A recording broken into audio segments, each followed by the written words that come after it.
سؤال كده في مجال النتوركينج والاي تي، حد بيقول لي اشتغل في مجال النتوركينج ازاي، وهل محتاج شهادات ايه، وحتى لو محتاج شهادات فالشهادات بتكون ايه؟ ان انت تشتغل في مجال النتوركينج ده عادي، بس ان انت تشتغل ايه في مجال النتوركينج هو ده اللي بيقول انت عايز شهادات ولا لا. تمام؟ في حاجتين في مجال النتوركينج، حاجه اسمها نتوركينج انجينيرنج وفي حاجه اسمها فيلد تكنيشن. في فرق كبير جدا بينهم. تمام؟ في فرق كبير في السالري، يعني في فرق في الاثنين. النتوركينج انجينير انتجريشن لروم وراوتر وسويتشنج واي بيز والكلام ده، هقول لك ازاي واقول لك إيه الشهادات المطلوبه ايه وبتاخد وقت.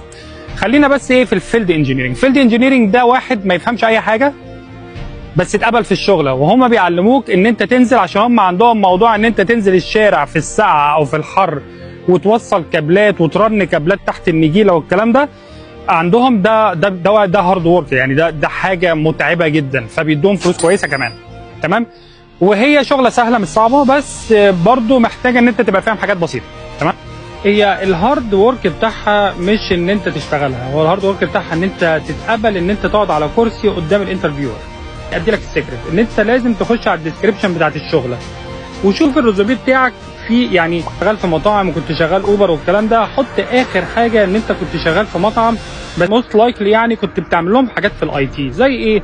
بتعمل لهم ريمج للكمبيوتر، بتوصل الكابلات بتاعت البي او اس لبعض، وبتوصل الكمبيوترات ببعض بالانترنت وبتخليهم يشوفوا بعض. دي البيزك اللي هم عايزينه منك. طيب بقول لكم الاكسبكتيشن يعني بتاعت الاسئله، واقول لك تخش في المجال ده ازاي. طبعا انا مش ههبد يعني، فاكيد هقول حاجات انا متاكد منها وعارفها.